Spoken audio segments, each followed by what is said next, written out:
Salam alaikum, Zulflaoun, bonsoir. Cette semaine, l'actualité algérienne a été marquée par la joie des Syriens à l'intérieur du pays, comme chez les millions de ceux qui avaient dû le quitter.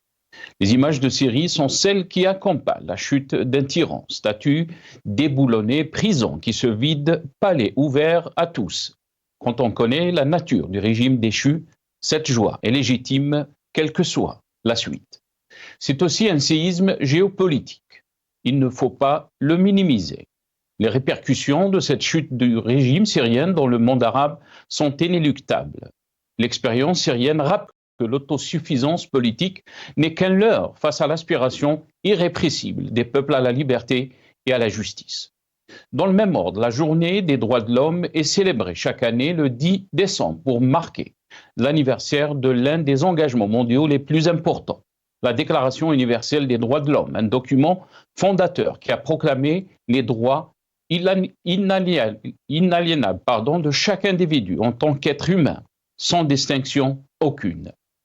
Le président du Conseil de la Nation, Salah Goudjil, a affirmé que l'Algérie a consacré dans sa constitution le principe de sauvegarde de la dignité du citoyen et l'égalité des chances, à une époque où les valeurs s'érodent. L'Algérie, qui célèbre aujourd'hui l'anniversaire de la Déclaration universelle des droits de l'homme, a consacré dans sa constitution le principe de sauvegarde de la dignité du citoyen et l'égalité des chances en ayant franchi des pas dans son processus de développement, à une époque où les valeurs s'érodent et où la dignité humaine est bafouée en raison de l'approfondissement des déséquilibres et des disparités entre les pays et les sociétés. Et Gaza en est le meilleur exemple, a écrit M. Goudjil sur son compte sur les réseaux sociaux à l'occasion de la célébration du 76e anniversaire de la Déclaration universelle des droits de l'homme.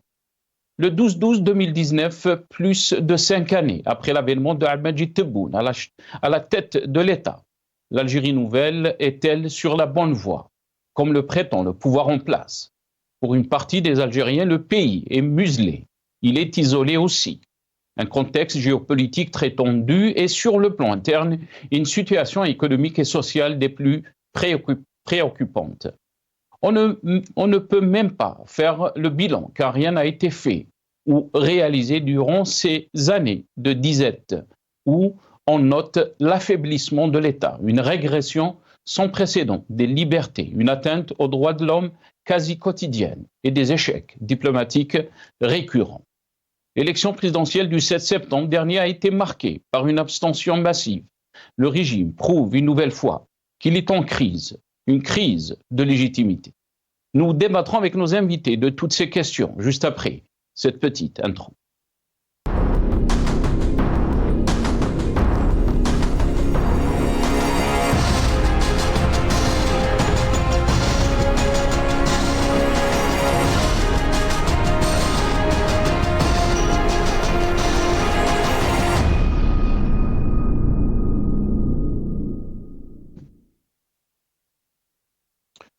Rétro-info de la semaine, comme chaque samedi. Bien sûr, on va revenir sur cette actualité internationale, mais aussi l'actualité algérienne de cette semaine, la chute des régimes syriens et les répercussions sur le monde arabe, la journée internationale des droits de l'homme et 5 années après donc cette élection du 12-12-2019, quel bilan?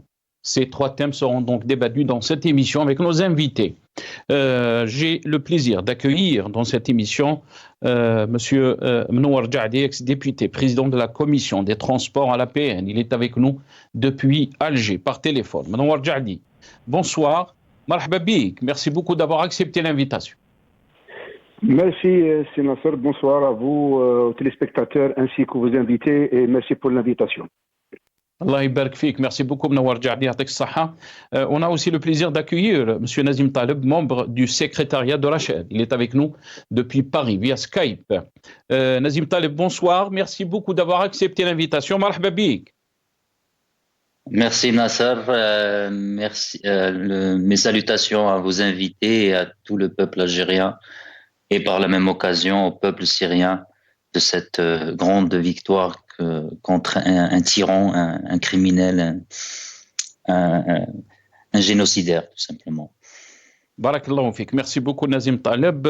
On aura aussi le plaisir d'accueillir un petit peu plus tard professeur Nourdine Aoussat, universitaire, analyste politique. Il sera avec nous aussi via Skype depuis Paris. Mais aussi Maître Issa Rahmoun, vice-président de la FID, la Fédération internationale des droits de l'homme. Il sera avec nous par téléphone depuis Paris aussi, la situation des droits de l'homme. Et comme je l'ai annoncé donc, dans cette petite introduction, la Journée internationale des droits de l'homme, quel bilan peut-on faire donc des droits de l'homme et des libertés en Algérie? On va commencer bien sûr avec le sujet de la chute du régime syrien et les répercussions sur le monde arabe. Et bien sûr, on va essayer de comprendre la situation que traverse notre pays.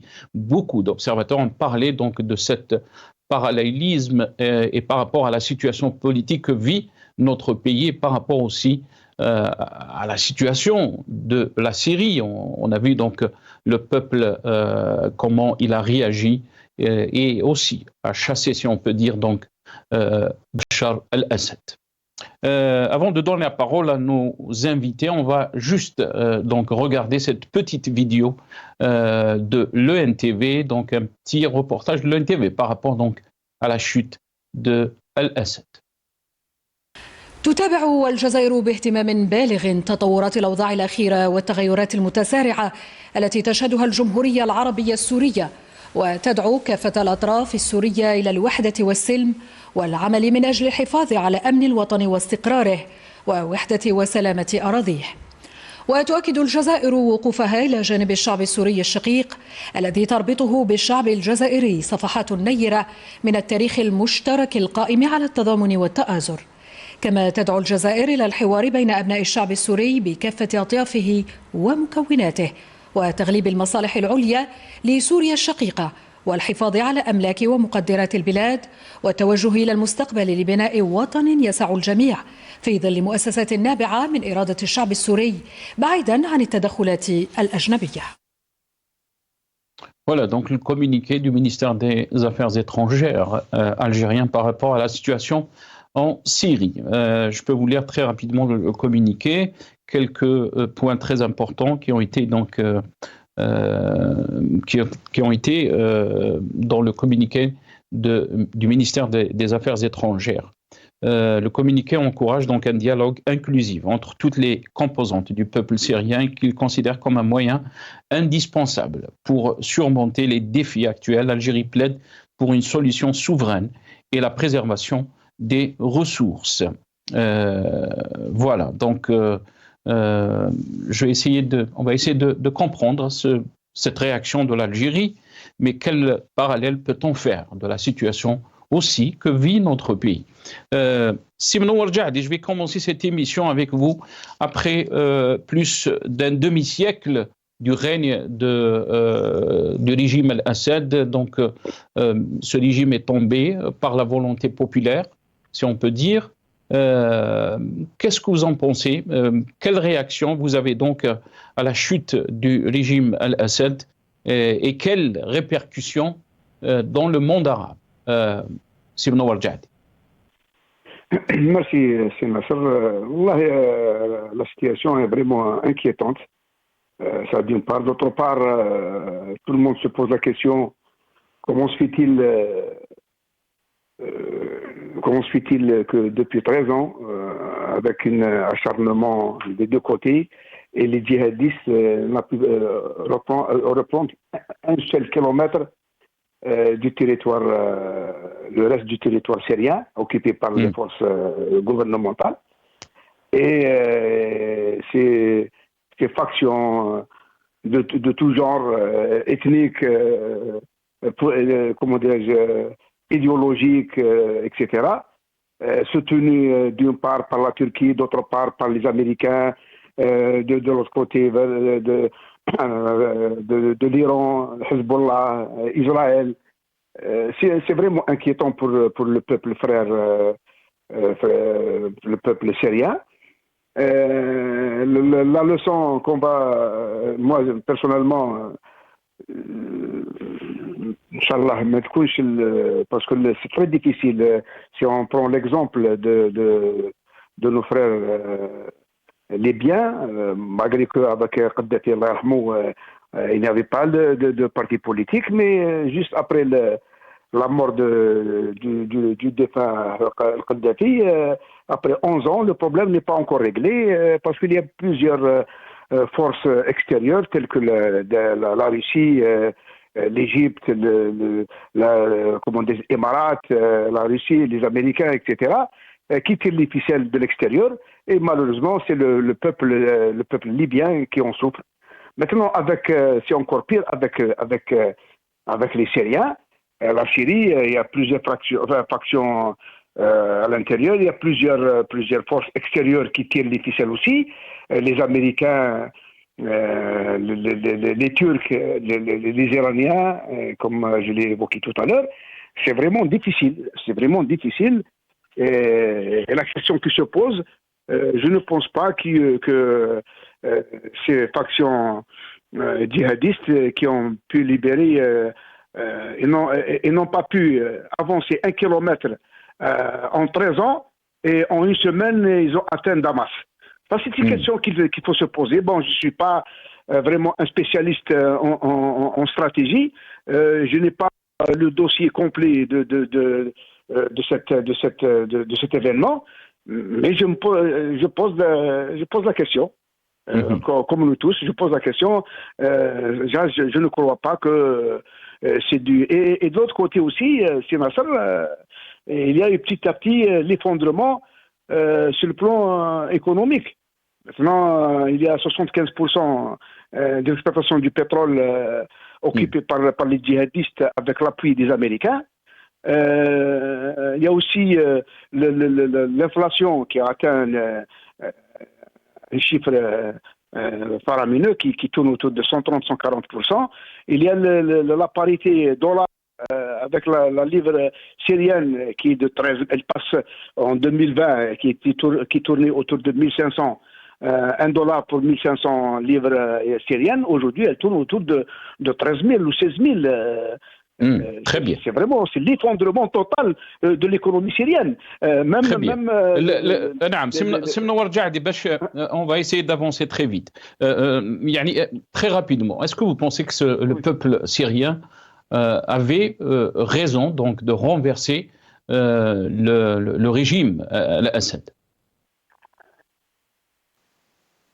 C'est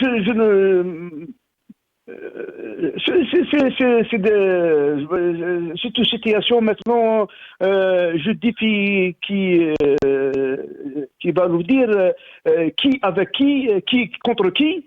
Je dis tout à l'heure, il y a une vingtaine de factions sur le plan ethnique, sur le plan idéologique, sur le plan, comment dirais-je, religieux. C'est très difficile. Moi, je suis inquiet, justement. C'est là, je suis très inquiet. Ça sera pire que la Libye. Très bien. Tout le monde, il y a plusieurs forces extérieures qui tirent les ficelles. Avec les Américains, ils vont pas lâcher. Très bien. C'est très clair, Simon Warjad. C'est très clair. Votre analyse est très claire, Simon Warjadi.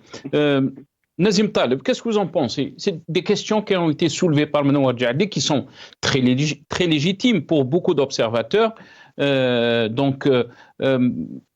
que vous pensez que cette chute du régime Al-Assad est une nouvelle page pour la Syrie? On sait très bien, depuis 2011, ce pays a souffert, et surtout le peuple syrien a beaucoup souffert. Des millions de réfugiés dans le monde entier, malheureusement. C'est une situation, bien sûr, d'un régime qui a opprimé son peuple, et le peuple s'est soulevé. Mais est-ce qu'on est en face donc à une nouvelle page de la Syrie? Qu'est-ce que vous en pensez, Nazim Taleb? Merci Nasser. Alors, ce qui s'est passé en Syrie, c'est un événement majeur, qu'on le veuille ou non. Après, ce qui va se passer après, Dieu seul le sait, on ne peut pas le savoir. Mais néanmoins, c'est un événement majeur qui va avoir des conséquences qui étaient prévisibles au passage, qui étaient prévisibles dans nos pays arabes. Nous, déjà modestement, au sein du mouvement Rached, on disait que le printemps arabe n'est pas encore fini. Parce que les raisons de ce printemps, on n'a toujours pas trouvé de solution qui mêle ou qui regroupe toutes les composants des sociétés qui composent nos pays pour une solution de transition démocratique et pour l'établissement d'un État fort, un État de droit et de justice. Donc, monsieur dit, Mohamed Ahmed Shar, le Joulani, il était soutenu par les États-Unis. Je rappelle à monsieur que le Joulani est jusqu'à ce jour sur la liste des terroristes par le département américain. Les États-Unis et notamment Israël soutenaient par contre le mouvement kurde, qu'ils appellent eux le démocratique. Donc le Joulani n'était sûrement pas soutenu par les États-Unis et Israël. Ils étaient considérés au contraire comme un ancien de Al-Qaïda, de Daesh, etc., même s'il ne s'en est défait depuis 2015. Alors, maintenant, dire qu'il y a eu un soutien de la Turquie, oui, incontestablement. Incontestablement, il y a eu un soutien de la Turquie.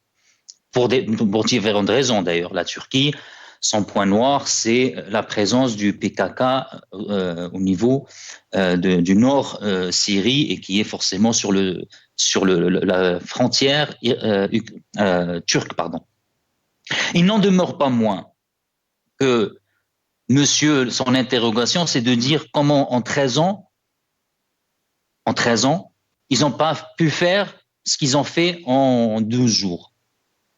Je rappelle à monsieur que le PIB syrien est passé de 70 milliards à 6 milliards. 90% des Syriens vivent en dessous du seuil de pauvreté. 800 000 ont été massacrés. Plus de 100 ou 200 000 disparus. Et la moitié de la population syrienne vit à l'étranger.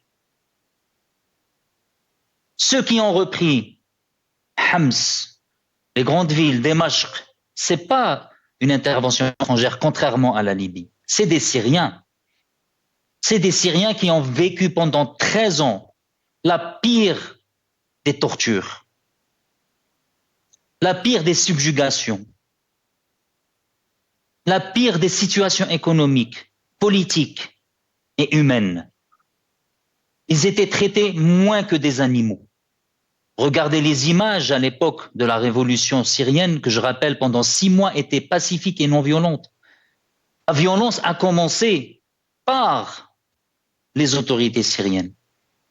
Et quand ça a commencé, c'était un bain de sang. Donc aujourd'hui, on veut nous faire croire que les peuples ne peuvent pas se décider. C'est soit Bachar, soit Israël, les États-Unis.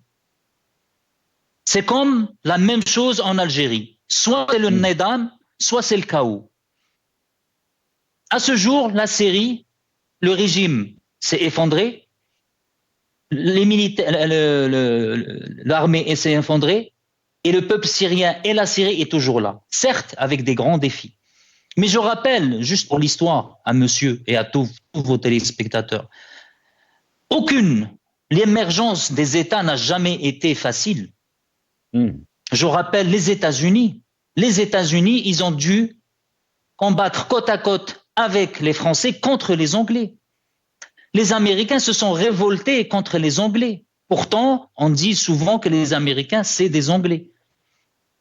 Quand il y a eu l'impôt sur le coton et sur les produits anglais. Et ils se sont alliés aux Français pour combattre les Anglais. Est-ce qu'on peut dire aujourd'hui que les États-Unis sont sous la botte des Français? Je rappelle aussi que la Hollande était sous la coupe des Espagnols. Ils se sont révoltés contre les Espagnols alors que ça ne plaisait pas à la France et à l'Angleterre. Donc, venir dire aujourd'hui que l'émergence, la construction des États se fait sans heurts et dans la facilité la plus absolue, ça, on n'est pas malheureusement au paradis. On est sur Terre. Et effectivement, il y a des puissances qui ont des intérêts. Mais si ce régime, si le Joulani, en tout cas j'ai vu et lu certaines de ses déclarations, pousse néanmoins à l'optimisme. Là, dernièrement, il a demandé à ce que toutes les factions armées déposent les armes et le seul détenteur des armes, ça doit être la nouvelle armée syrienne. Très bien, très bien. Il a demandé à ce qu'il n'y ait pas de dépossession des gens, qu'il n'y ait pas de lutte contre les chiites, de massacre contre les chiites ou les alaouines, etc. Après, on verra. C'est pas facile.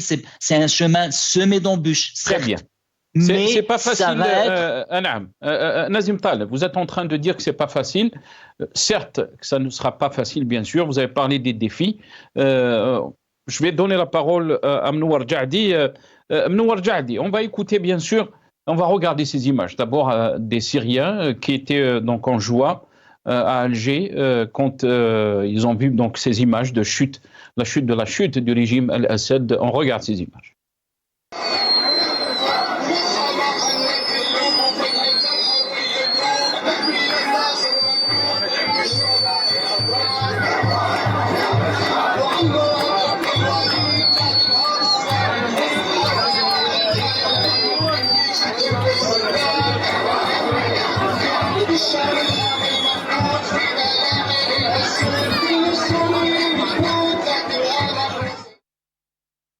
Voilà, donc ces images, c'est la communauté syrienne à Alger qui a donc manifesté sa joie donc, par rapport donc, à la chute du régime Al-Assad. On va regarder ces anciennes déclarations du ministre des Affaires étrangères, Faisal Moqdad, bien sûr, ministre des Affaires étrangères syrien, par rapport donc au rôle de l'Algérie.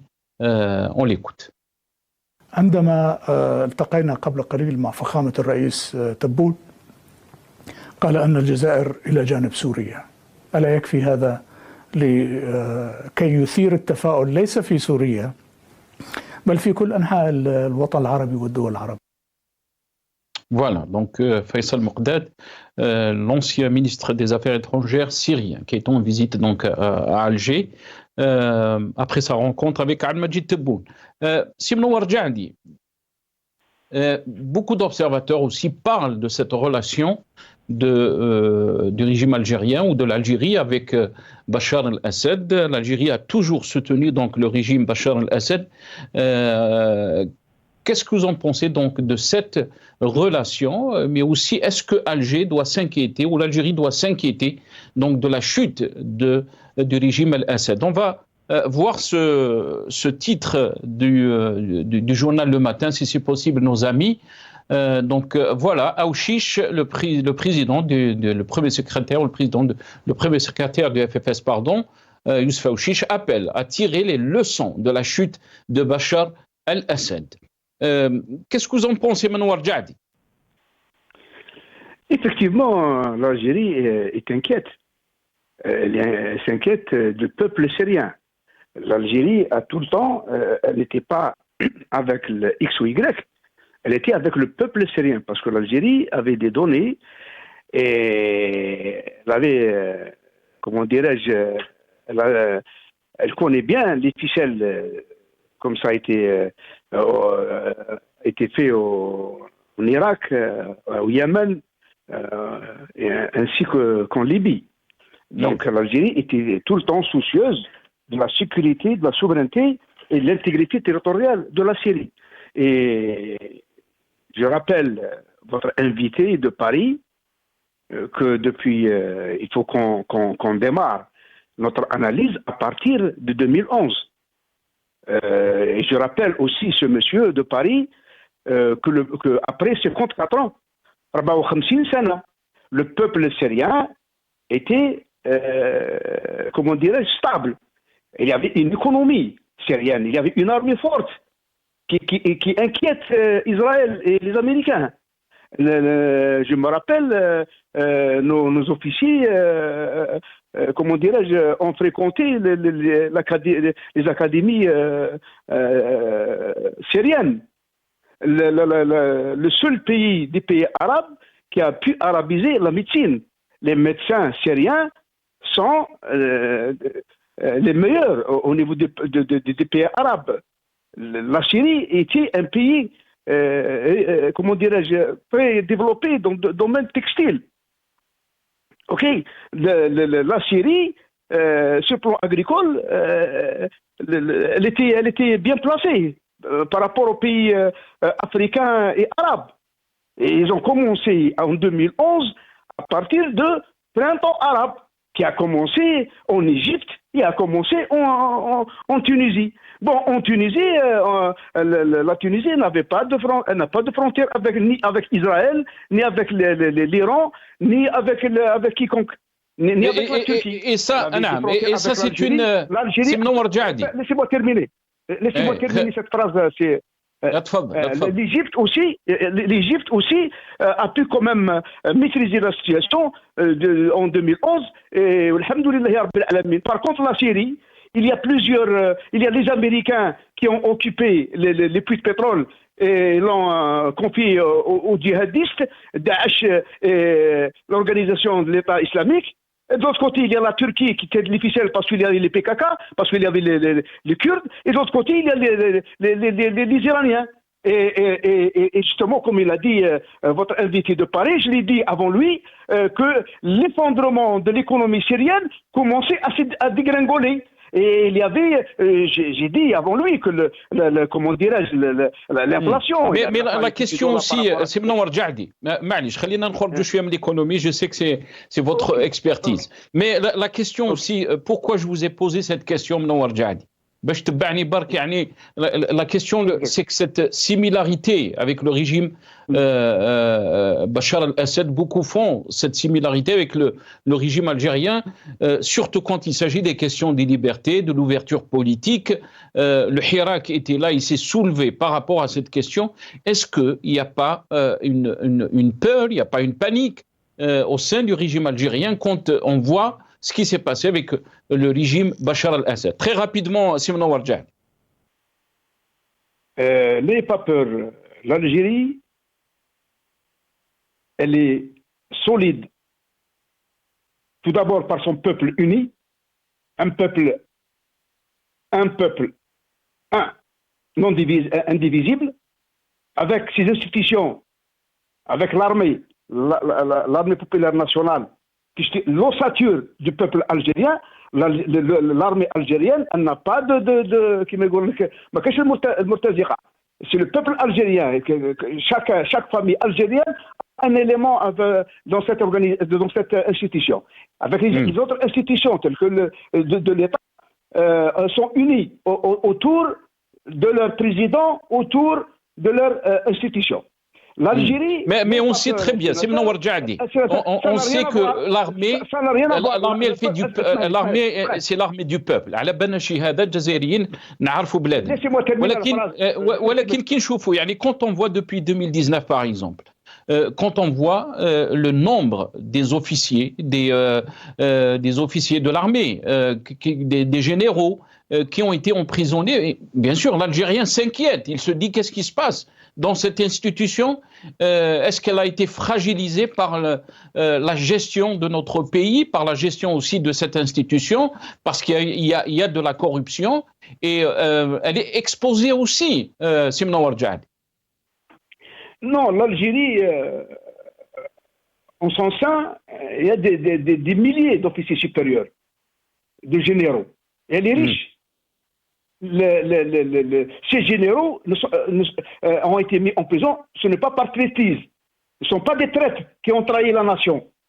Ils ont trahi l'Algérie de l'intérieur avec de la corruption. Bon, ça n'a rien à voir avec le sujet. Maintenant, je dis que l'Algérie, qui m'a dit Boumedine Allah yarhamou, ou Chad li Bejdid Allah yarhamou, ou Issa alayhum, l'Algérie n'a pas de za'ama نتاع مصالح الحج avant 54. Et depuis 54, avec la création du groupe du 6 et de 22, ils ont donc déclenché la révolution. Et après 62, l'Algérie est dirigée par une équipe collégiale qui ont le seul objectif, l'Algérie en tant que pays, l'intégrité territoriale et le peuple algérien. Ni plus ni moins. C'est une direction collégiale. Très bien. Le peuple algérien... le peuple algérien, on ne sait pas trop, parce qu'on l'a vu par exemple l'élection présidentielle du 7 septembre dernier, on a vu le peuple, il n'a pas approuvé la politique de l'Algérie nouvelle, il n'a pas approuvé le deuxième mandat d'Ahmed Tebboune. Donc le peuple, c'est pas gagné d'avance, comme on dit. On va donner la parole à Nazim Taleb, peut-être sur les mêmes questions. Nazim Taleb, qu'est-ce que vous en pensez? En fait, M. Jaddi, il reconnaît à la télé que l'Algérie est gérée par une équipe. Elle n'est pas gérée par un gouvernement, soi-disant élu, un président soi-disant élu, des députés soi-disant élus. Elle est gérée par une équipe. Voilà, elle est gérée par une mafia. Voilà, il le dit, bon, il n'a pas dit mafia, c'est vrai, mais il a dit une équipe. Donc c'est un aveu en live à la télé que l'Algérie n'est pas gérée par des institutions. L'ossature d'un État, c'est pas l'armée. L'ossature d'un État, c'est la justice. Et quand il y a la justice, je peux vous dire que si l'État est menacé, c'est tout le peuple qui va se soulever pour défendre ce pays. Même s'il n'a pas des armes à la main. Pour moi, en tout cas, c'est ma vision des choses. C'est la justice qui doit être l'ossature d'un État. Et quand il parle, monsieur, de la Syrie qui inquiétait Israël, je mets au défi, monsieur Jaddi, de nous donner une seule fois, que ce soit Hafid al-Assad ou Bachar al-Assad qui ont tiré une seule balle contre Israël. Une seule. Je le mets au défi de nous donner un seul exemple. Le Joulen, son père, il l'a donné sans tirer une seule balle.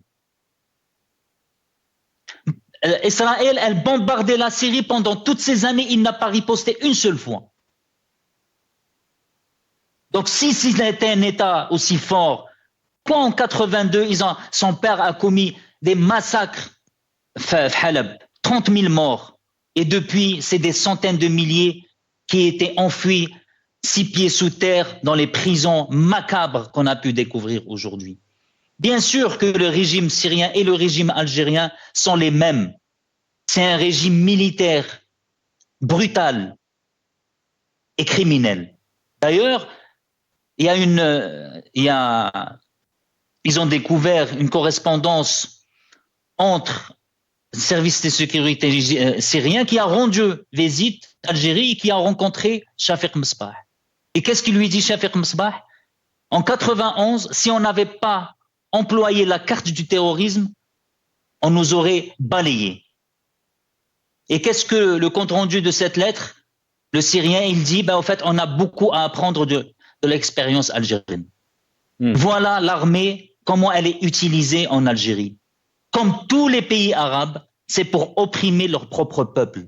Et M. Jaddi, on fait la différence entre l'armée populaire et cette mafia qui dirige cette armée populaire. On fait la différence entre le soldat, l'officier honnête, l'officier intègre, le sous-officier, le jundé, etc.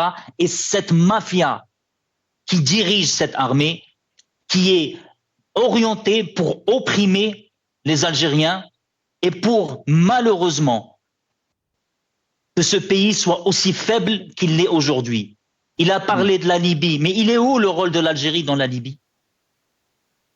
Celui qui avait l'intérêt d'intervenir pour protéger les Libyens et construire un État fort, c'était bien l'Algérie, qui nous lie avec eux des relations de plusieurs siècles et qui nous ont aidés pendant notre révolte. Qu'est-ce qu'on a fait? On a soutenu Kadhafi, comme on a soutenu Bachar, comme on a soutenu Sisi. Tous ces régimes-là sont semblables. Ils dépensent des milliards pour opprimer leur propre peuple et regardez tous ces peuples-là, où est-ce qu'on en est? On ne compte même pas. Un petit État de 6 ou 7 millions, fait la loi, fait ce qu'il veut contre 22 pays arabes où ils sont 300 millions, sans parler des pays musulmans, on est 1,6 milliard. On ne vaut rien, on ne pèse rien à cause justement de ces régimes militaires. Et si la Syrie est venue à être un gruyère où tout le monde pouvait mettre pied dedans, c'est à cause de ce régime militaire qui a affaibli la Syrie. Parce que si c'était un régime légitime avec le soutien du peuple syrien, eh ben, je peux vous garantir qu'il n'y aura pas eu une seule puissance qui aurait pu intervenir, du moins peut-être interférer, mais pas intervenir comme ils l'ont fait depuis 2011, depuis les révoltes arabes, où, comme il l'a dit justement, c'est les Israéliens, c'est les Américains, les Kurdes, les Afghans, les Irakiens, les Hezbollah, Iran, etc. Ils ont commis des massacres pour défendre ce régime macabre. Très bien, reste avec nous, Nazim Taleb. On va essayer donc d'avancer et de commencer avec donc le deuxième thème de notre émission pour ce soir, la Journée internationale des droits de l'homme. On va y débattre juste après cette petite intro.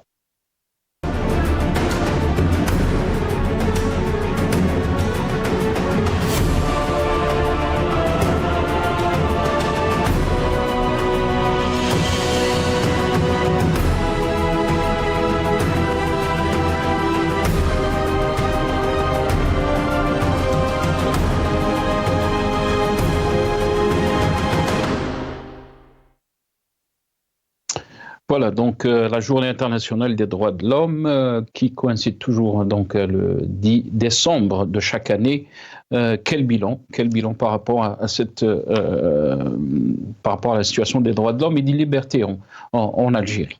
Simno Warjadi, si vous voulez rebondir très rapidement par rapport à ce qui a été dit par Nazim Taleb, vous avez le droit, mais avant de vous donner la parole, on va écouter ce passage de Majid Tebboune. Parler de la démocratie, on l'écoute. يعطي صورة أنها دولة شمولية وأنها دولة أعتقد ما فيش واحد راه متمتع بالحرية والديمقراطية وحرية الكلام وحرية السب وحرية الشتم كما هنا. والدول الشمولية بالعكس يشكروا فيها. Vous parlez donc de la démocratie, mais aussi dans une interview, il a parlé de la situation des droits de l'homme et que l'Algérie n'a pas de prisonniers d'opinion. On l'écoute. أولا المسجونين تاع الرأي هذه أكذوبة القرن. ما عندناش مساجين تاع الرأي. أنا الإنسان اللي يسب ويشتم وهذا يتعاقب بالقانون العام مهما كانت صفته. Voilà, donc Majid Tebboune par rapport aux détenus d'opinion, le mensonge du siècle, comme il l'a qualifié. Simno Warjadi, ces questions de liberté, de démocratie, d'ouverture politique, d'ouverture du champ médiatique, on l'a vu par exemple ces dernières années en Algérie, des journalistes emprisonnés par rapport à leurs écrits, par rapport donc des militants politiques emprisonnés aussi, des chefs de partis d'opposition menacés. Est-ce que cette situation est inquiétante? Et beaucoup aussi d'observateurs parlent de cette situation. Qu'est-ce que vous en pensez, Simno Warja? Merci.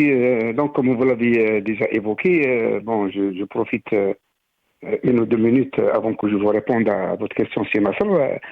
Tout d'abord, je dis que la preuve est là. Vous l'avez lancé tout à l'heure sur une vidéo que l'Algérie elle a été tout le temps avec le peuple syrien et non pas avec des personnes. La preuve qu'ils sont sortis, les Syriens se trouvant en Algérie, se manifester, ils ont fait la fête, personne ne les a dérangés. Deux, l'Algérie a beaucoup fait pour la Libye. La preuve, l'Algérie, les dirigeants algériens, le président de la République, le ministre des Affaires étrangères, il tient des relations permanentes avec les représentants légitimes du peuple libyen. Troisièmement, moi je n'ai pas dit que l'Algérie est dirigée par ce que je veux dire par là, que l'Algérie est dirigée par un groupe, par une équipe, comment dire, une équipe, pas une seule personne, parce que il a fait la similitude entre l'Algérie et la Syrie, et il a qualifié la Syrie comme un dictateur. L'Algérie, elle n'a pas de dictateur, parce qu'un dictateur, lorsqu'il détient le monopole, le pouvoir en une seule personne ou un groupe bien limité. Or, l'Algérie, j'ai dit par une équipe collégiale, il y a le président de la République, il y a le gouvernement, il y a les institutions, il y a l'institution de l'armée, l'armée populaire nationale, il y a le Sénat, il y a l'APN, il y a il y a les partis politiques, tout ça font, je qualifie ça comme une équipe. Le pouvoir, il n'est pas un pouvoir absolu qui est détenu par une seule personne, et l'Algérie n'est pas une dictature. Je regrette infiniment. Bon, ce n'est pas notre sujet. Si vous voulez qu'on débatte ce problème-là, معليش سي منور معليش يعني كل شيء راهو داخل كما نقولوا tout est lié parce qu'on est en train de parler aussi de cette journée internationale des droits de l'homme et l'état des droits de l'homme dans notre pays. Beaucoup d'observateurs et beaucoup d'ONG sonne, donc si on peut dire, tire la sonnette d'alarme par rapport à la situation des droits de l'homme, à la situation des libertés, et surtout depuis l'avènement de Ahmadji Tebboune, depuis 2019. La situation a empiré, donc, est pire donc, par rapport à cette question des droits de l'homme, et beaucoup d'observateurs s'inquiètent de cette situation. J'ai compris votre question, Sina Savra. La question est claire. Maintenant, la dernière fois, lors de mon intervention, lorsque j'ai dit que la France, par exemple, sa démocratie, elle date de 1789.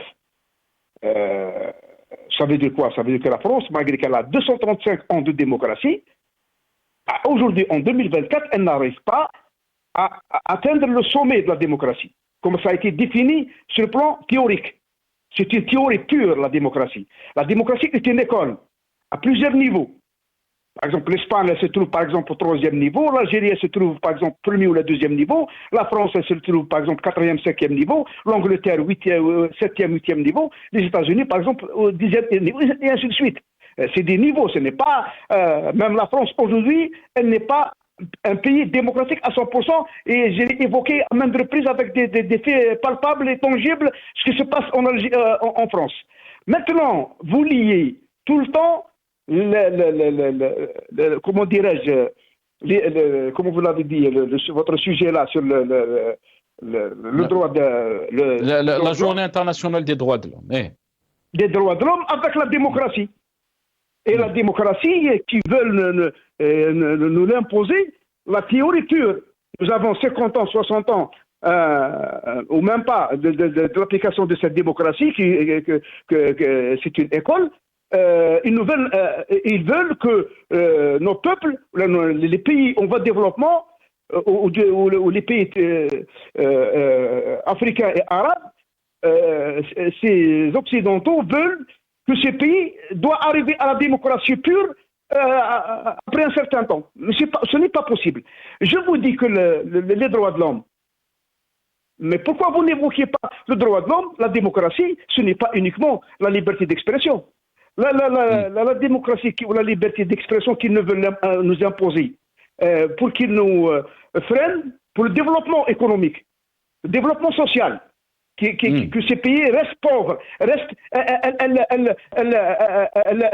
comment dirais-je, elles restent avec la liberté d'expression, avec les grèves, que chaque parti ou chaque groupe de partis veulent imposer ses lois, comme ça a été passé en 91-92, et l'Algérie a perdu 50 ans, la décennie noire, les 10 ans, a coûté l'Algérie au moins 40 ou 50 ans, marche arrière. Et de deux, c'est Nasser. Il y a les inégalités. Les inégalités aussi, ça touche à la démocratie. Aujourd'hui, l'Algérie compte parmi les meilleurs pays, et je dis quiconque.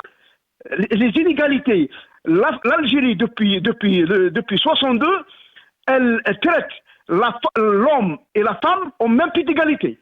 Sur le plan social, sur le plan économique, sur le plan revenu. Elle touche le même revenu au même poste. Un homme touche le même revenu, le même salaire qu'une femme au même niveau avec le même poste de responsabilité avec le même salaire. Or, en France aujourd'hui, elle n'existe pas cette égalité. Comment dirais-je, les Algériens médecins, ils ne sont pas traités comme des médecins français ou européens. Ça, il y a une distinction entre les deux. Et ça fait partie de la démocratie. En France et ailleurs, il y a cette inégalité. Les inégalités, l'Algérie, elle distribue la richesse du pays d'une façon équitable. Or, vous ne trouvez pas ça même aux États-Unis. معليش طريبي هذا سي منور جعدي هذا ça c'est votre façon de c'est votre vision des choses si on peut dire بالك اللي يقول لك يعني سي منور جعدي وين راك تعيش vous nous parlez souvent de la France. Moi, je vous pose des questions par rapport à la situation en Algérie.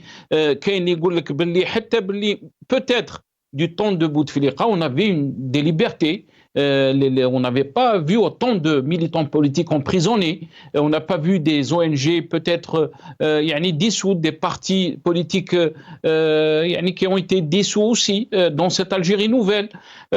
Qu'est-ce que vous en pensez, Nazim Taleb? Les arguments de Mnowar Jaddi qui dit que la question des libertés, alhamdoulilah, la question de la démocratie, et il faut voir aussi ces pays qui nous essayent de nous donner des leçons par rapport aux libertés, par rapport à la démocratie. La situation n'est pas meilleure chez eux, est en train de dire Mnowar Jaddi.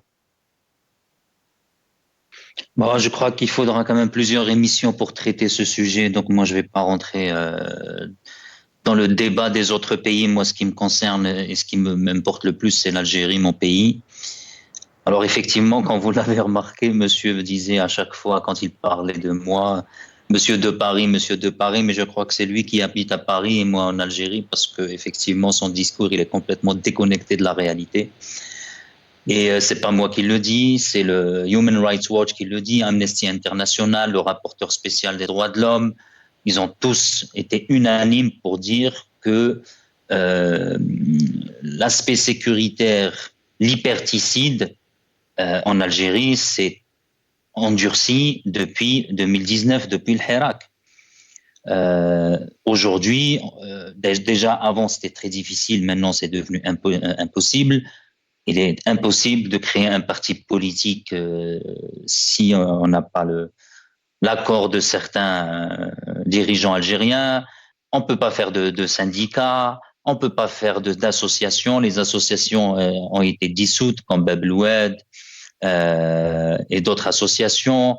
Qadi Ihsan, monsieur dit, ou le président, ça c'est la blague de 2024 quand il dit c'est le pays démocratique, demandez ça à Qadi Ihsan ou même à notre militant qui est en prison depuis 4 ans, Mustafa Qera, qui est en grève de la faim et qui a été présenté devant le juge sur un fauteuil roulant.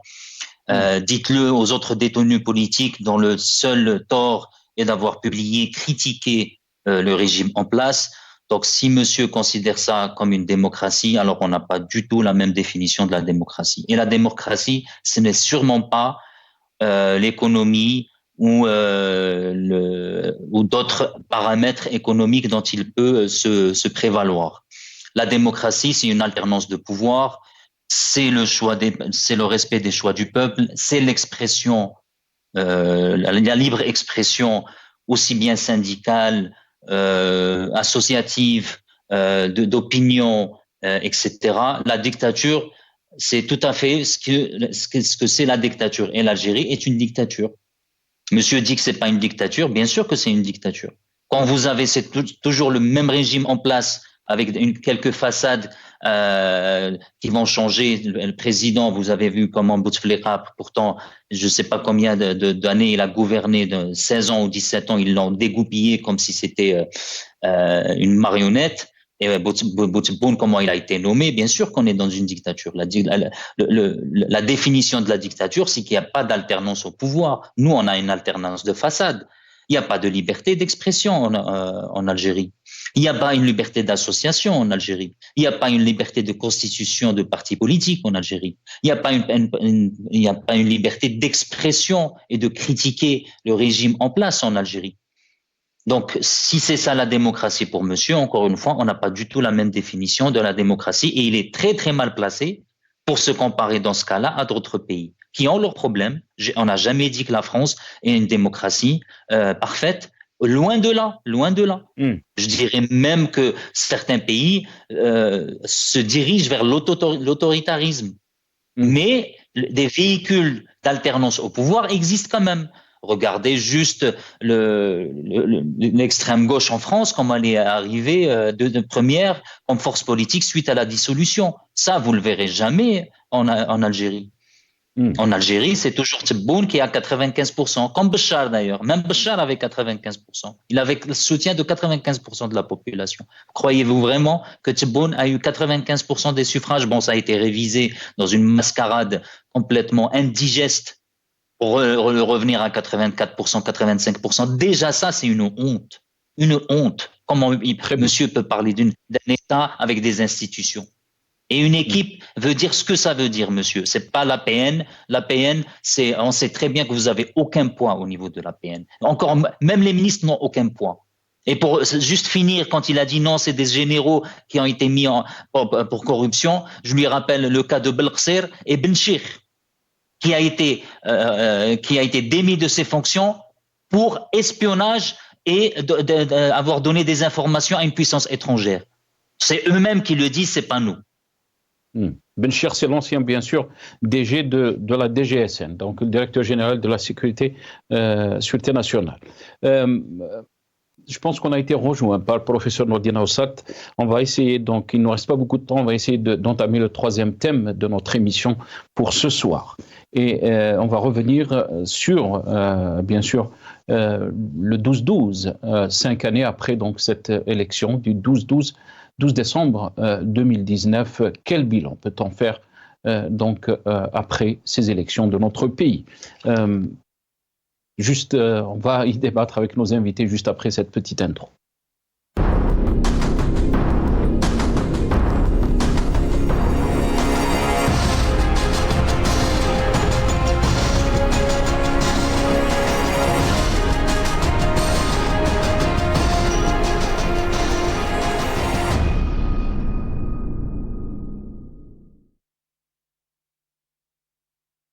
Donc l'élection présidentielle du 12 décembre 2019, quel bilan donc de cette nouvelle Algérie, mais aussi après donc un Hirak qui a secoué le système en Algérie, le système en place, et des millions d'Algériens se sont exprimés, donc sont sortis en tout pacifisme pour dire qu'il faut donc changer le système politique en Algérie. Quel parallèle peut-on faire de ce qui s'est passé ces derniers jours en Syrie? Toutes ces questions, on essaiera donc de les poser à nos invités, mais voilà, donc on va regarder cette petite vidéo, le Hirak, pendant donc le Hirak par rapport à cette élection du 12-12.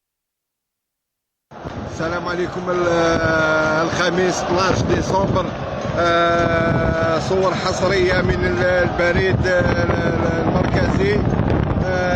شاهدوا الشعب راهو خرج لي راهم ضد الانتخابات تاع 12 ديسمبر. دونك والله العظيم غير مهزله. تحية الجزائر وتحية الأحرار.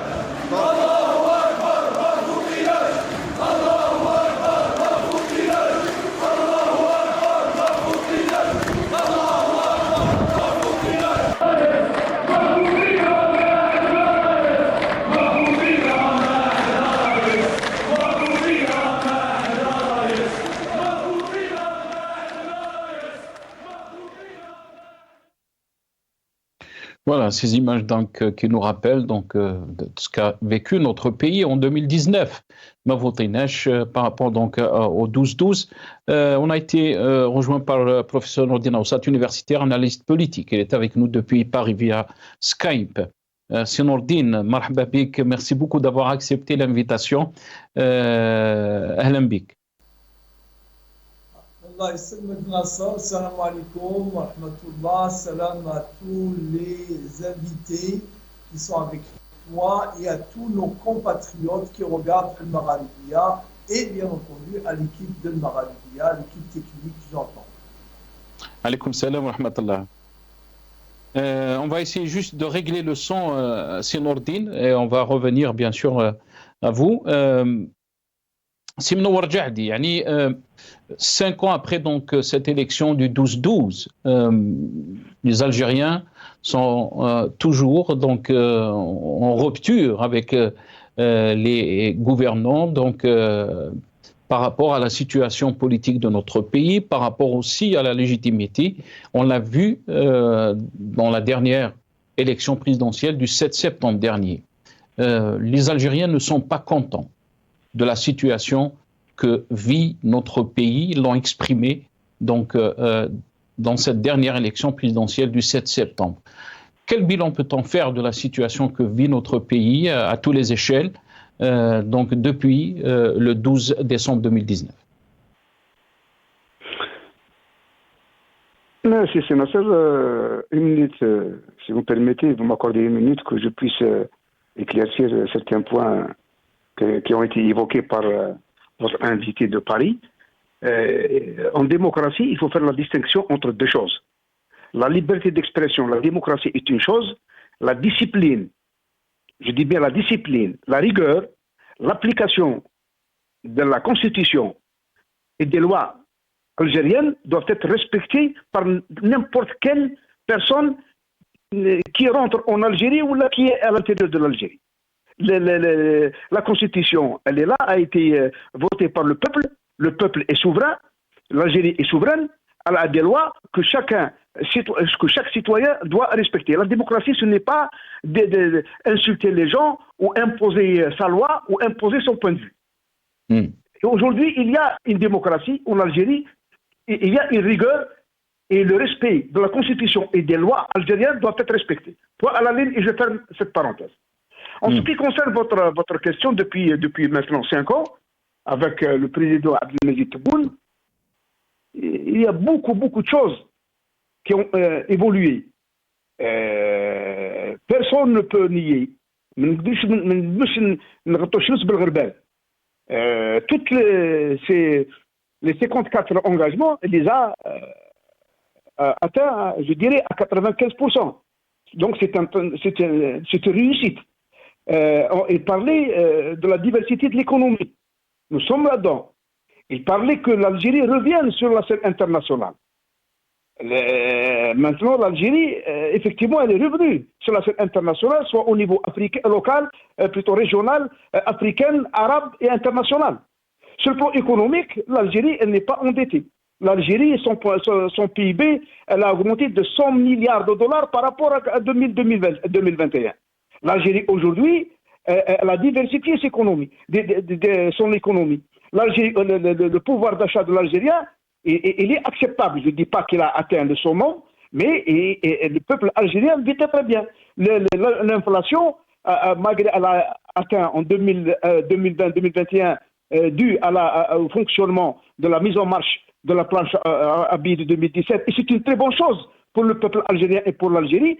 C'était une occasion, c'était un financement non conventionnel qui a été choisi par l'Algérie. Alhamdoulilah, 2023, le savoir-faire de notre président, par le sérieux de notre président, de l'équipe dirigeante, de toutes les institutions algériennes, on a pu passer le cap en 2022-2023. Alhamdoulilah, l'Algérie n'a pas tendu sa main ni au FMI ni à la Banque mondiale. Et aujourd'hui, l'Algérie, sur le plan, par exemple, agricole, l'agriculture, elle passe de 20-22 milliards de dollars à 37 milliards de dollars fin 2024.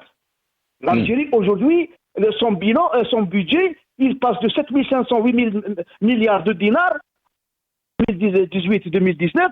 Aujourd'hui, le budget de l'État, il est de 16 700 milliards de dinars, équivaut à peu près à 126 milliards de dinars. L'Algérie, aujourd'hui, elle vit avec le dinar algérien. Elle ne vit pas, et son déficit budgétaire, il est autofinancé par le dinar algérien et non pas par la devise étrangère. Et c'est ça, et très bien. l'Algérie, avec ce qui se passe avec les projets qui sont financés par notre président, l'Algérie prospère. Très bien. Après, Manassim Nourjadi, parce qu'on est pressé un peu par le temps, j'espère que le son est beaucoup meilleur avec Nourdine. Est-ce que vous m'entendez, Nourdine Aoussat?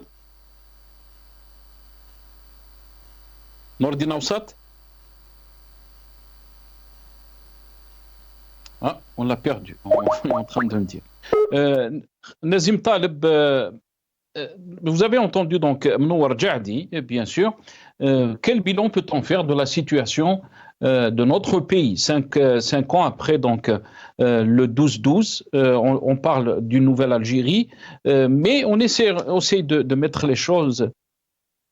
Ça est de retour. Mais c'est Nazim, je vais vous donner la parole juste très rapidement. Sinon, est-ce que vous m'entendez? Oui, je vous entends très bien. Ah, très bien. C'est Nourdine. Vous avez entendu donc notre invité Nourjadi depuis Alger. Qu'est-ce que vous en pensez? Quel bilan peut-on faire de l'Algérie 5 années après donc le 12-12? Beaucoup d'observateurs parlent bien sûr qu'une partie des Algériens est muselée et que le pays tout entier est muselé aussi, il est isolé, si on peut dire, dans un contexte géopolitique qui est très difficile. On a vu ces derniers jours ce qui s'est passé en Syrie. Qu'est-ce que vous en pensez, Nourdine? Mais avant de vous donner la parole, on va essayer aussi de voir cette vidéo de Ben Saleh en déplacement en Russie, et donc cet entretien qu'il a eu avec le président Poutine. إذا كنت قد طلبت منكم المقابلة في الغاية التي أسعى من ورائها هي أني أريد أن أطمئنكم لأن الوضع في الجزائر وضع متحكم فيه وأننا قادرين على تجاوز هذه المرحلة الدقيقة. Voilà, donc Ben Saleh Rabbi Rahmou, on le voit dans ces images, il était malade. Donc en déplacement en Russie, et cet entretien bien sûr avec le président russe Vladimir Poutine. Qu'est-ce que vous en pensez, Nourdine? Quel bilan peut-on faire de cette Algérie? Le bilan qu'on peut faire du 12-12-2019, c'est qu'il y a des dates, échéances qu'on peut qualifier de gâchis. Là, c'est plus qu'un gâchis. Ce que Abdelmadjid Tebboune et les gens qui l'ont mis en place ont fait perdre à l'Algérie à un moment comme jamais les Algériens n'ont montré ce visage d'enthousiasme, d'aspiration au changement. Et on va introniser Abdelmadjid Tebboune qui n'avait aucune ambition, qui n'avait aucun programme, qui n'avait aucune expérience et qui n'était pas l'homme du moment et l'homme de la situation. Il nous a fait perdre une occasion en or de faire cette transition avec une demande aussi pressante, aussi massive du peuple pour le changement. On le voit 5 ans après maintenant. Qu'est-ce que Abdelmadjid Tebboune a réalisé? À part de nous gaver de chiffres bidons et bidonnés et gonflés, qu'est-ce qu'il a fait Abdelmadjid Tebboune dans ces 5 années? Sur le plan politique, sur le plan diplomatique, sur tous les plans économiques, social, à part distribuer de l'argent, là, il faut reconnaître qu'il a réussi un tant soit peu à distribuer de l'argent, c'est tout. Mais à créer des richesses, à relancer le tissu industriel, on n'a pas vu ça. Il y a beaucoup de promesses pour l'agriculture notamment, mais nous n'avons pas vu grand-chose. 5 années perdues et surtout un enthousiasme, une aspiration qui a été étouffée. Et je ne sais pas si on aura l'occasion de retrouver cette envie qu'avaient les Algériens cette année-là, notamment du mois de mars 2019 jusqu'au mois de décembre 2019. Je ne le pense pas. Sinon, je vais vous donner un peu plus de temps parce que vous venez juste de nous joindre. On a parlé donc de la révolution syrienne, Sinourdine, et de la chute du régime Bachar el-Assad. Vous avez qualifié donc ce tournant du 12-12 comme étant donc un gâchis, alors qu'il aurait pu être un tournant historique pour notre pays. Absolument. Avec ce soulèvement populaire. Comment peut-on faire le parallèle avec ce qui s'est passé, par exemple, ces derniers jours en Syrie? Le peuple s'est soulevé en 2011, bien sûr, pour plus de liberté, pour une ouverture politique. On sait ce qui s'est passé, bien sûr, un massacre, des millions de Syriens réfugiés, tués aussi. Ça n'a pas été facile pour ce peuple. Est-ce que vous pensez qu'on doit s'inquiéter en Algérie de ce qu'on a vu ces derniers jours, si on n'écoute pas le peuple?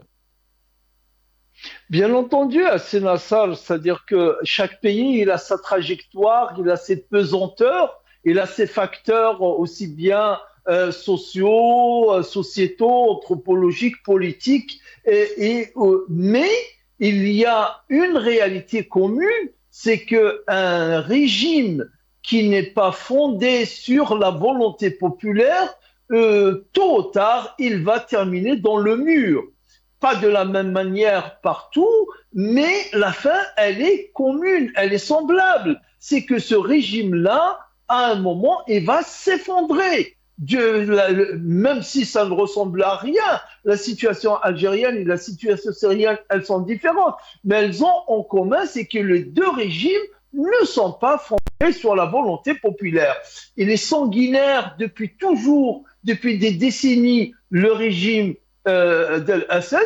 Notre régime à nous aussi, il est autoritaire, autoritariste, anti-droit de l'homme, anti-liberté d'expression, anti-volonté populaire, et ça ne peut que être en faillite. Nous avons des différences énormes avec la Syrie, c'est que nous avons le pétrole, le pays tient avec le pétrole, c'est tout. Le régime Assad n'a pas de ressources, il était obligé de verser dans le trafic de drogue, notamment le Captagon, qu'on découvre effaré, une industrie nationale dans le Captagon qu'avait fait le régime Assad. Nous, heureusement, on a ces ressources pétrolières, mais nous n'avons pas de démocratie, nous n'avons pas de liberté d'expression, nous n'avons pas de respect de dignité et des droits de l'homme.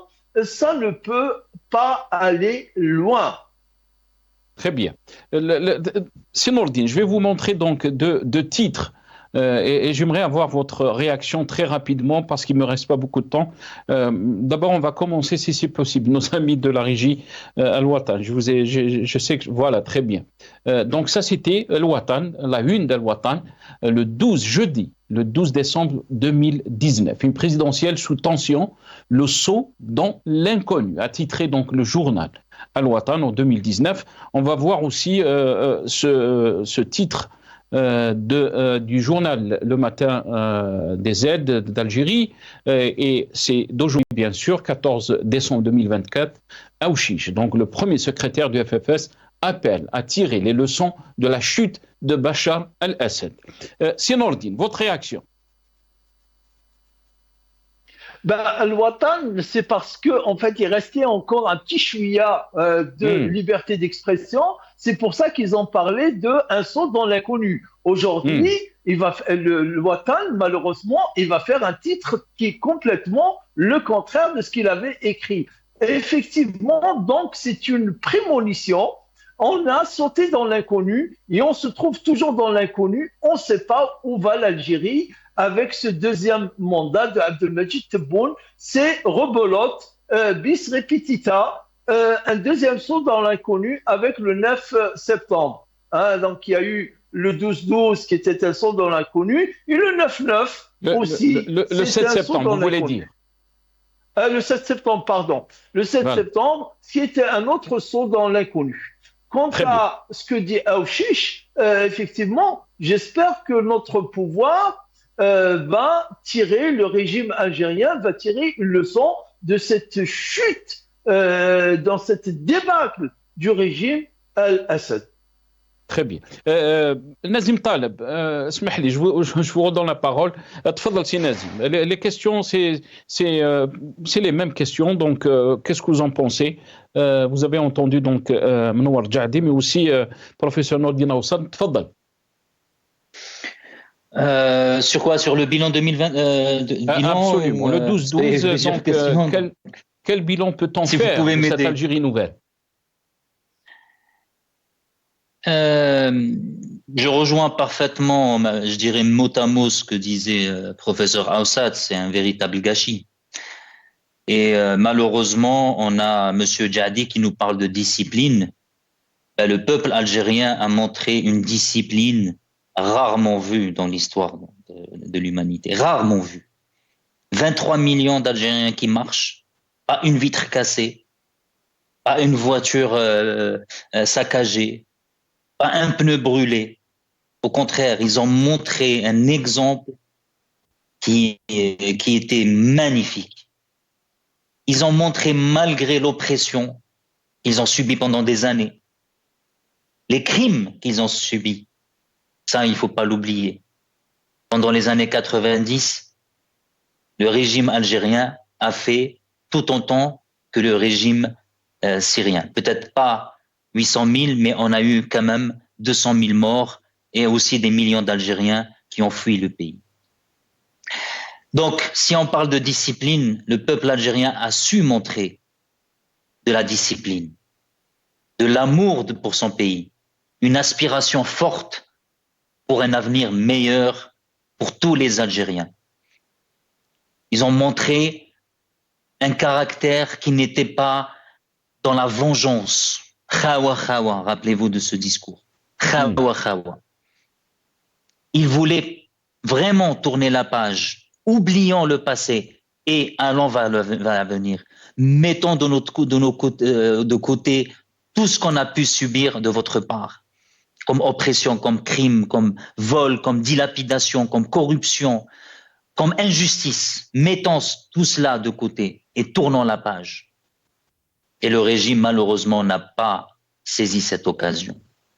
Et je ne crois absolument pas qu'ils vont tirer les leçons de Bachar al-Assad, parce que tous ces régimes se croient immunisés et à l'abri d'un renversement. Et les renversements sont arrivés aux plus puissants et les plus soutenus, comme le Shah d'Iran. Le Shah d'Iran qui était soutenu bec et ongle par Israël et les États-Unis, il a fini par tomber. Donc ce régime, il tombera. Un jour ou l'autre, il tombera. J'espère qu'on ne vivra pas l'expérience syrienne, sincèrement, parce que nous, au sein de Rached, on le dit, on le redit, on veut un changement radical et non violent. Et on voudrait que ça se fasse en concertation avec les institutions, même les institutions actuelles, pour une transition justement sans heurts, sans violence, sans sang.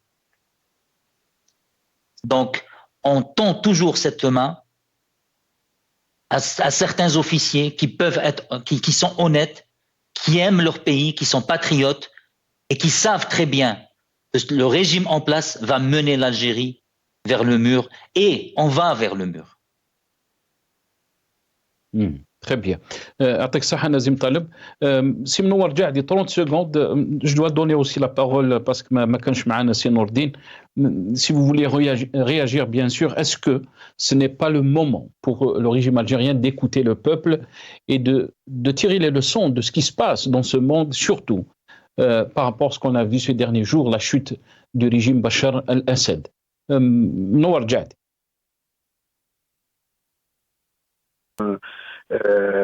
Il a assez bien dit votre invité. Effectivement, alhamdoulilah, le peuple, il n'a pas.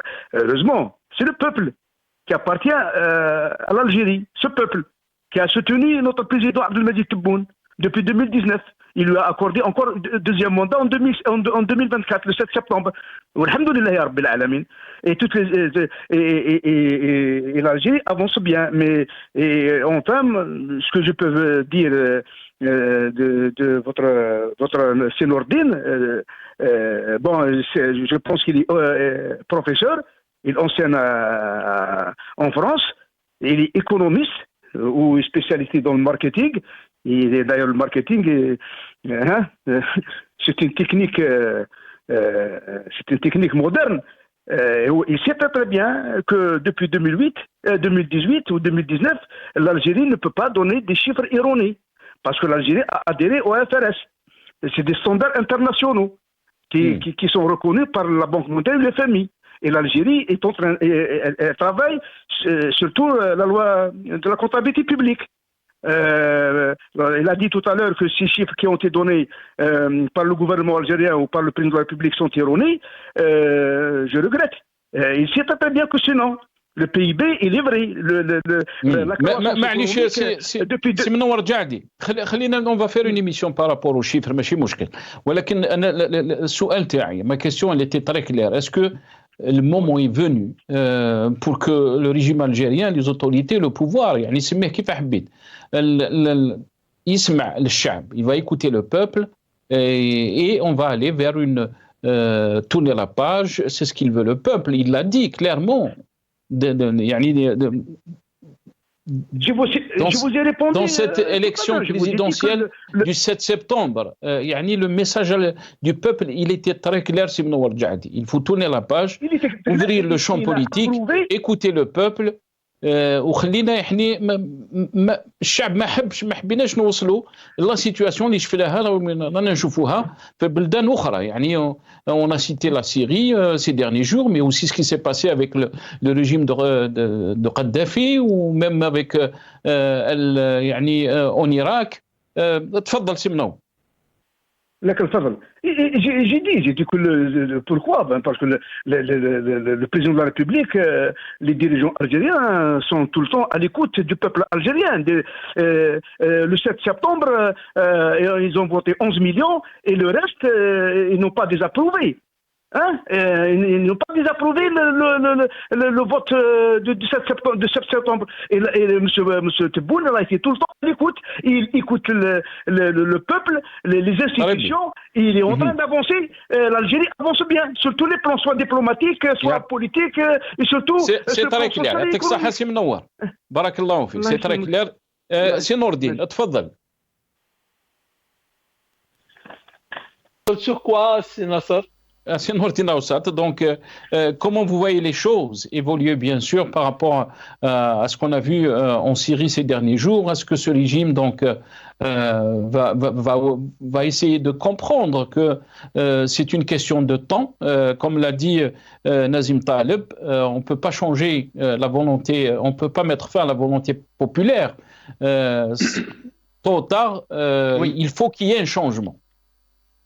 Absolument, je rejoins totalement si Nazim Taleb pour ce qu'il a dit. Le peuple algérien l'a montré de façon claire qu'il veut un changement radical, qu'il veut un changement pacifique, sans aucune violence, et il était prêt à faire le sacrifice pour cela. Malheureusement, le régime rentier, il continue à vivre de la rente. L'économie algérienne n'a jamais été aussi en panne, elle n'a jamais été aussi improductive que ces dernières années. Sans cette rente pétrolière, je ne sais pas ce qui pourrait nous arriver. Dieu merci, il y a la crise économique mondiale fait que les cours du pétrole sont restés assez haut et il y a des rentrées d'argent, mais c'est l'occasion, ce pouvoir, s'ils aiment l'Algérie, qu'ils fassent le changement maintenant. Et le changement, il commence par un changement politique. Faire participer de façon réelle le peuple. C'est Mnowar que je salue qui me dit que le peuple a soutenu Abdelmajid Tebboune. Jamais aucun président n'a été moins soutenu que Abdelmajid Tebboune. Même Chadli Benjedid, il récoltait des taux de participation et des taux d'adhésion qui sont nettement bien plus élevés que ceux de Abdelmajid Tebboune. Qu'on se dise la vérité. Il y a encore de l'argent dans les caisses de l'État. Le peuple n'est pas totalement démoralisé, il est temps. Mais il est temps, et c'est urgent, de changer, aller vers une véritable démocratie et arrêter de se raconter des choses qui ne sont que nuisibles. Très bien, merci à vous. On est arrivé donc à la fin de cette émission. Je remercie nos professeurs Nourdine Aoussat, universitaire et analyste politique. Merci aussi à Nazim Taleb, membre du secrétariat du mouvement Rachid. Merci à Mnour Djadi, ex-député, président de la commission des transports à l'APN. Merci à vous, chers téléspectateurs, d'avoir suivi cette émission. Atakoum Saha.